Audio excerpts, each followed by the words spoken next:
കിഴക്കിൻ്റെ വെനീസിൽ ശോഭാ സുരേന്ദ്രനിലൂടെ അട്ടിമറി ജയം പ്രതീക്ഷിച്ച് BJP. നിലവിലെ CPM MPM സ്ഥാനാർത്ഥിയുമായ AM ആരിഫിനും കോൺഗ്രസ് അഖിലേന്ത്യാ സംഘടനാ ജനറൽ സെക്രട്ടറി KC വേണുഗോപാലിനും കനത്ത വെല്ലുവിളി ഉയർത്തി ശോഭാ സുരേന്ദ്രനിലൂടെ തെരഞ്ഞെടുപ്പ് പ്രവർത്തനങ്ങൾ ബഹുദൂരം പിന്നിട്ട ആലപ്പുഴ പാർലമെന്റ് മണ്ഡലം ഇതിനോടകം BJP ദേശീയ നേതൃത്വം A ക്ലാസ് മണ്ഡലമായും തെരഞ്ഞെടുത്തു കഴിഞ്ഞു. ആലപ്പുഴയിലെ ജനങ്ങൾ തന്നെ MP ആയി തിരഞ്ഞെടുത്താൽ അവരുടെ പ്രശ്നങ്ങൾ ഉന്നയിച്ച് അവരുടെ ദുരിതമറിയാവുന്ന, വിശപ്പിൻ്റെ വിളിയറിയാവുന്ന ഒരു സഹോദരി എന്ന നിലയിൽ അവരുടെ ക്ഷേമത്തിനായി പ്രവർത്തിക്കുമെന്ന് ആലപ്പുഴയിലെ BJP സ്ഥാനാർത്ഥി ശ്രീമതി ശോഭാ സുരേന്ദ്രൻ. ആലപ്പുഴയിലെ തീരദേശ മേഖലയിലെ തൊഴിലാളികൾക്കും അതുപോലെ തന്നെ ആയിരക്കണക്കിന് ആളുകൾക്കും കൊടുക്കാൻ കഴിയുന്ന ഒരു ചേച്ചിയുടെ ഉറപ്പ്, ഗ്യാരണ്ടി, അത് നരേന്ദ്രമോദിയുടെ ഗ്യാരണ്ടിയാണ്. അതായത് ഫിഷറീസ് മേഖലയ്ക്ക് വേണ്ടി ചരിത്രത്തിൽ ആദ്യമായി ഒരു വകുപ്പും മന്ത്രിയെയും മാറ്റിവെച്ചത് ഈ രാജ്യത്തിൻ്റെ പ്രധാനമന്ത്രി പദവിയിലേക്ക് ശ്രീമാൻ നരേന്ദ്രമോദി കടന്നു വന്നപ്പോഴാണ്. അതിന് മുന്നോടിയായിട്ട് അടൽ ബിഹാരി വാജ്പേയിയുടെ സ്വപ്നമായിരുന്നു മത്സ്യ മേഖലയ്ക്ക് വേണ്ടിയിട്ട് എങ്ങനെയാണ് ഒരു റെവല്യൂഷൻ കൊണ്ടുവരേണ്ടത്, ഒരു നീല തരംഗം രാജ്യത്തുണ്ടാകേണ്ടത്. അതായത് കടലുകളെയും തീരദേശത്ത് ജീവിക്കുന്നവരുടെയും അവരെയും ഉപയോഗപ്പെടുത്തിക്കൊണ്ട് എങ്ങനെ ജനങ്ങൾക്ക് കൂടുതൽ കാര്യങ്ങൾ ചെയ്യാം എന്ന് ചിന്തിച്ച അടൽ ബിഹാരി വാജ്പേയിയുടെ പ്രവർത്തനത്തിൻ്റെ ബാക്കിയായിട്ടാണ് 10 വർഷക്കാലം ശ്രീമാൻ നരേന്ദ്രമോദി പ്രവർത്തിച്ചത്. അതുകൊണ്ടാണ് മത്സ്യസമ്പത്ത് യോജന പദ്ധതി കൊണ്ടുവന്നത്. അതെല്ലാം മത്സ്യത്തൊഴിലാളികൾക്ക് വേണ്ടിയിട്ടായിരുന്നു. ആലപ്പുഴയുടെ ഒരു പ്രത്യേകത എന്ന് പറയുന്നത് ഇവിടെ തീരദേശം മാത്രമല്ല, ഉൾനാടൻ ഗ്രാമങ്ങളുണ്ട്. ഈ ഉൾനാടൻ ഗ്രാമങ്ങളിലും കായലുകളുടെ തീരത്തുമൊക്കെ ജീവിക്കുന്ന മനുഷ്യരുണ്ട്. അപ്പോൾ അവരുടെയും മത്സ്യബന്ധനവുമായി ബന്ധപ്പെട്ടുകൊണ്ട് അവർക്ക് ഒരുപാട് പരാതികളുണ്ട്, ആവലാതികളുണ്ട്. അവർക്ക് അവരുടെ വീട് വെക്കാനുള്ള അതിൻ്റെ ഒരു ഇത്ര മീറ്റർ വിട്ടിട്ട് വേണം വീട് വെക്കാൻ എന്നുള്ളതിൻ്റെ വ്യവസ്ഥിതിയുണ്ട്. അവരുടെ കയ്യിൽ കിടക്കുന്ന ചെറിയ ഭൂമി മാത്രമേ ഉള്ളൂ. അപ്പോൾ വീടില്ലാത്ത മത്സ്യത്തൊഴിലാളികൾ അവർ തന്നെ മീൻ പിടിക്കാൻ വേണ്ടിയിട്ട് ഇവിടെ മീൻ പിടിച്ചിട്ട് അവർ കൊച്ചിയിൽ പോയി മീൻ പിടിച്ച് തിരിച്ചു വരിക. നല്ല ഒരു ആലപ്പുഴ ഇവിടെ ഉണ്ടായിട്ട് നല്ല ഹാർബർ ഇല്ലാത്തതുകൊണ്ട്, നല്ല വികസന സാധ്യതയുള്ള ഹാർബറുകൾ ഇവിടെ സൃഷ്ടിക്കപ്പെടാത്തതുകൊണ്ട് കൊല്ലത്തും കൊച്ചിയിലേക്കും സ്വന്തം പോക്കറ്റിൽ നിന്ന് 2000 രൂപയും 3000 രൂപയും ചെലവഴിച്ചുകൊണ്ട് സീസൺ ആകുന്ന സമയത്ത് മത്സ്യക്കച്ചവടത്തിന് വേണ്ടിയിട്ട് ഉപജീവന മാർഗത്തിന് വേണ്ടി പോകുന്ന ആളുകൾ ധാരാളമുണ്ട്. അത് നമുക്ക് മാറ്റണം. അത് നമുക്ക് മാറ്റിയിട്ട് പുറക്കാട് പോലുള്ള മേഖലകളിലും വിവിധങ്ങളായിട്ടുള്ള പ്രദേശങ്ങളിലും നല്ല ഹാർബറുകൾ, ഒന്നാം തരം ഹാർബറുകൾ ഉണ്ടാക്കണം. കിഴക്കിൻ്റെ വെനീസായിട്ടുള്ള ആലപ്പുഴയെ മത്സ്യ മേഖലയിൽ പണിയെടുക്കുന്നവരെ പറയുന്നുണ്ടല്ലോ, ഒരു ദുരന്തമുണ്ടായാൽ, ഒരു വെള്ളപ്പൊക്കമുണ്ടായാൽ, നാട് നശിക്കുന്ന ഒരു ഘട്ടത്തിൽ വന്നാൽ ഈ പാവപ്പെട്ട മത്സ്യത്തൊഴിലാളികൾ മുഴുവൻ അവരുടെ കയ്യിൽ പങ്കായം പിടിച്ച തയമ്പുള്ള കയ്യുമായിട്ട് സ്വന്തം സഹപ്രവർത്തകരെ സഹായിക്കുകയാണ്, മനുഷ്യരെ സഹായിക്കുകയാണ്. അങ്ങനെയുള്ളവർ ജീവൻ വരെ നഷ്ടപ്പെട്ട നാടാണ് കേരളം, അല്ലേ? ആ കേരളത്തിൽ അവരെ പുനരുദ്ധരിക്കാനുള്ള പദ്ധതികളോ പരിപാടികളോ ആവിഷ്കരിക്കുന്ന കാര്യത്തിൽ ഈ മുന്നണി ഭരിച്ചുകൊണ്ടിരിക്കുന്നവരും പ്രതിപക്ഷവും കേരള നിയമസഭയിൽ പരാജയപ്പെട്ടിരിക്കുകയാണ്. അതിനെല്ലാം മാറ്റണമെന്നുള്ളതാണ് നമ്മുടെ അഭിപ്രായം. 9 തിരഞ്ഞെടുപ്പുകളെ നേരിട്ടിട്ടുണ്ട്. അപ്പോൾ മത്സരിച്ച എല്ലാ സ്ഥലങ്ങളിലും വൻതോതിലുള്ള വോട്ട് വർധന ഉണ്ടായിട്ടുണ്ട്. അപ്പോൾ ആലപ്പുഴയെ ഒരു A ക്ലാസ് മണ്ഡലമായിട്ട് തിരഞ്ഞെടുക്കുന്ന സാഹചര്യത്തിൽ ഒരു കേന്ദ്രമന്ത്രി എന്നുള്ളത് നമ്മുടെ ഈ ജനങ്ങൾക്കിടയിൽ ഉറപ്പാണോ?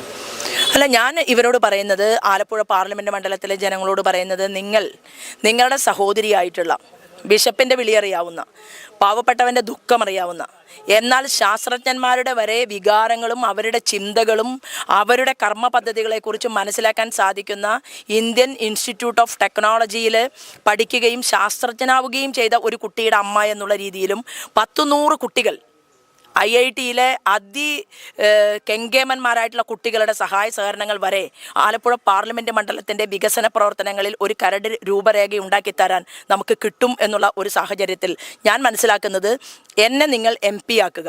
നിങ്ങൾ MP ആക്കി കഴിഞ്ഞാൽ നിങ്ങളുടെ കൂടെ നിൽക്കുന്ന, നിങ്ങളുടെ വിഷയങ്ങൾ പഠിക്കുന്ന, അത് കേന്ദ്രത്തിൽ പോയി മോദിജിയുടെ വീടിനകത്ത് വരെ പോയി, പാർലമെൻറ്റിൽ മാത്രമല്ല മോദിജിയുടെ വീടിനകത്ത് സമയം ചോദിച്ച് പോയി ഇരുന്നു കൊണ്ട് ആലപ്പുഴയുടെ പ്രശ്നങ്ങൾ പറയാൻ സാധിക്കുന്ന നിങ്ങളുടെ സഹോദരിയായിട്ടുള്ള ശോഭ പോയാൽ പോരെ എന്നുള്ള ചോദ്യമാണ് ഞാൻ ഇവിടുത്തെ ജനങ്ങളോട് ചോദിക്കുന്നത്. CPM-ന്റെ അതുപോലെ തന്നെ SDPയും തമ്മിലുള്ള ഒരു കൂട്ടുകെട്ട് നിലവിൽ കണ്ണൂർ മോഡലിൽ പ്രത്യക്ഷമാകാൻ തുടങ്ങി എന്നുള്ളതാണോ ഇടക്കാലത്ത് ഉണ്ടായിട്ടുള്ള മറ്റ് പോസ്റ്റ്?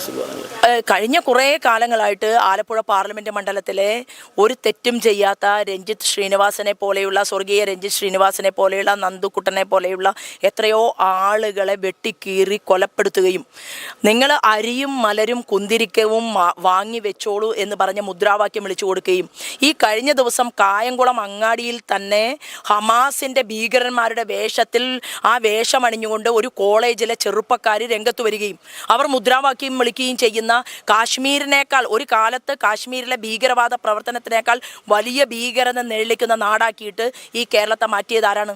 കാരണം SDPI പോപ്പുലർ ഫ്രണ്ട് കോൺഗ്രസിനും താല്പര്യമാണ്, മാർക്സിസ്റ്റ് പാർട്ടിക്കും താല്പര്യമാണ്. ഈ രണ്ടു കൂട്ടർക്കും ഇവരെ താല്പര്യമുള്ളത് കൊണ്ടാണ് 10 വോട്ടിന് വേണ്ടി കേരളത്തെ കലാപഭൂമിയാക്കി മാറ്റിയത്. ഇവിടുത്തെ ഇടതുപക്ഷക്കാരനും വലതുപക്ഷക്കാരനും ചേർന്നിട്ടാണ്. 1991 കൂമൻകൊല്ലി പാലത്തിനടിയിൽ നിന്ന് പൈപ്പ് ബോംബ് കണ്ടെടുത്തത്. ആ പൈപ്പ് ബോംബ് അന്ന് വെടിച്ച് കീറിയിരുന്നുവെങ്കിൽ ഒരു ജില്ല തന്നെ കത്തിച്ചാമ്പലാകുമായിരുന്നു.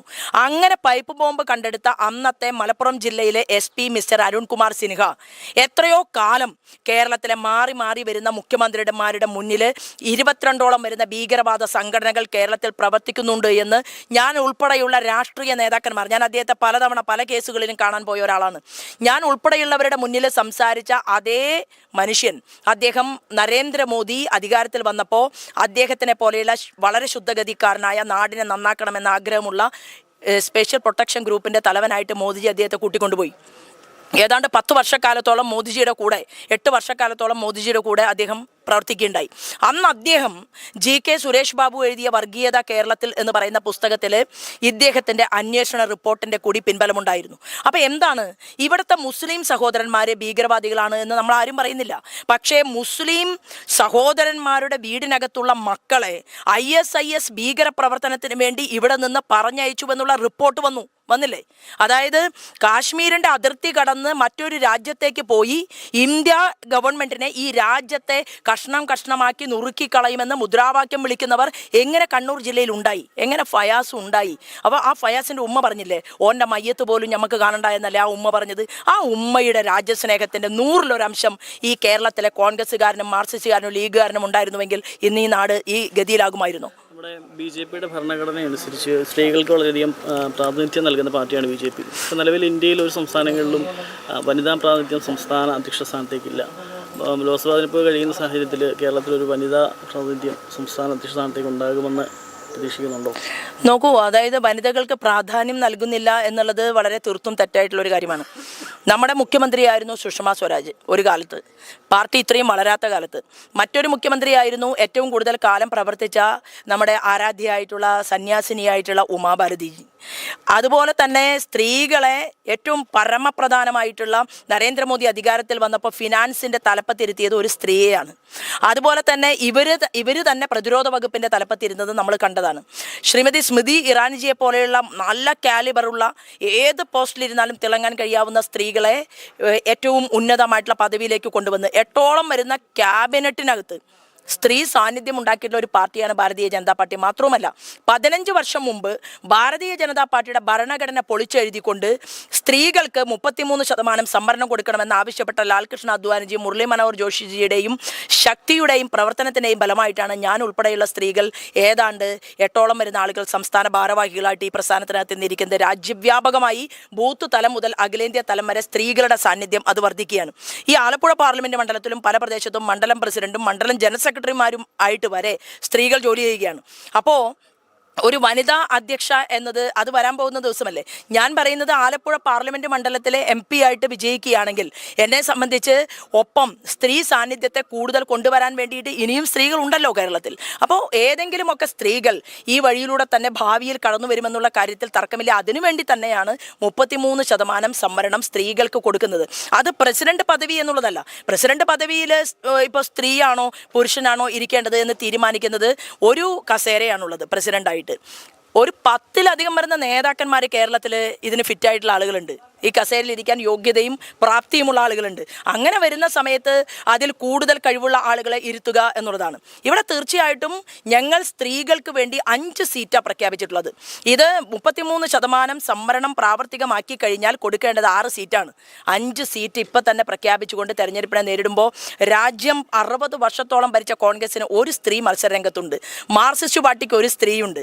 പിന്നെ വലിയ രീതിയിൽ സംസാരിക്കുന്ന ആനി രാജയുടെ പാർട്ടിക്ക് ഒരു സ്ത്രീയുണ്ട്. അത് അഖിലേന്ത്യാ നേതാവിൻ്റെ ഭാര്യ കൂടി ആയതുകൊണ്ട് ആനി രാജയ്ക്ക് ആ ടിക്കറ്റ് കിട്ടിയെന്നാണ് ഞാൻ വിശ്വസിക്കുന്നത്. കാരണം CPIയിൽ അത്രമാത്രം സ്ത്രീകൾ വേദനിക്കുകയും ബുദ്ധിമുട്ടുകയും ചെയ്തുകൊണ്ടിരിക്കുകയാണ്. CPIMൻ്റെ കാര്യം പറയണ്ടല്ലോ. ഇപ്പം മത്സരരംഗത്തുള്ള ആ സ്ത്രീ സഹോദരി തന്നെ മുഖ്യമന്ത്രി കടന്നു വന്ന വേദിയിൽ 5 മിനിറ്റ് കൂടുതൽ പ്രസംഗിച്ചു എന്ന് പറഞ്ഞ് അന്യായമായിട്ട് തേജോവധം ചെയ്തത് നമ്മളെല്ലാവരും മാധ്യമങ്ങളിലൂടെ കണ്ടതാണ്. അപ്പോൾ സ്ത്രീ സൗഹൃദമായിട്ടുള്ളൊരു പാർട്ടി എന്ന് പറയുന്നത് അത് ഭാരതീയ ജനതാ പാർട്ടിയാണ്. കാരണം നമ്മൾ പറയുന്നത് ഈ ഭാരതം എന്ന് പറയുന്നത് അമ്മയാണ്, ജനനിയാണ്, ജന്മഭൂമിയാണ്. അങ്ങനെ ജനനിയും ജന്മഭൂമിയുമായി ഈ രാഷ്ട്രത്തെ കാണുമ്പോൾ ഒരു പക്ഷിയുടെ 2 ചിറകുകൾ പോലെ പുരുഷനും സ്ത്രീയും ശക്തിയുക്തം മുന്നോട്ട് പോകണം എന്നുള്ള സംവിധാനത്തിലൂടെയാണ് BJP മുന്നോട്ട് പോകുന്നത്. ഓക്കെ, വളരെ സന്തോഷം.